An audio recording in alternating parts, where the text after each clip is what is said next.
Calon Presiden nomor urut 2 Prabowo Subianto mendarat di Bandara Internasional Minangkabau, BEM Sumatera Barat, Sabtu 9 Desember 2023 pagi. Prabowo langsung disambut massa pendukungnya. Prabowo yang memakai baju coklat tampak tersenyum lalu melambaikan tangannya ke arah massa pendukung. Kedatangan Prabowo disambut Ketua DPD Gerindra Sumbar Andre Rosiade, Ketua DPD Demokrat Sumbar Mulyadi, dan Ketua DPD Golkar Sumbar Khairun Nas. Tampak juga anggota DPR RI dari Partai Demokrat dari Zal Basir dan John Kennedy Aziz dari Partai Golkar.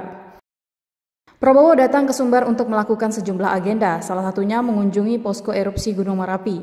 Helikopter akan mendarat di lapangan Ateh Ngarai Bukit Tinggi. Sebelumnya heli direncanakan akan mendarat di sekitar Sungai Puar Agam. Sepanjang jalan ia juga disambut antusias oleh warga, begitu juga saat sampai di lokasi posko erupsi Gunung Merapi. Prabowo mengunjungi lokasi ini untuk memastikan penanganan korban erupsi Gunung Merapi sudah berjalan sebagaimana mestinya. Selain bertemu dengan masyarakat, ia juga sempat berbincang dengan keluarga korban. Pada kesempatan itu, Prabowo menyampaikan rasa duka yang mendalam. Setelah kegiatan dari lereng Gunung Merapi, Prabowo akan ke Kota Padang menaiki helikopter dan mendarat di lapangan udara Lanut Tabing Padang. Ketua Umum Partai Gerindra ini akan langsung menuju Pasaraya Padang dan bertemu dengan para pedagang.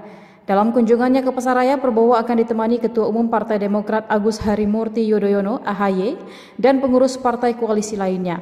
Andre yakin Sumbar akan menjadi lumbung suara Prabowo dan calon wakil presiden pendampingnya Gibran Rakabuming Raka pada pemilihan presiden 2024.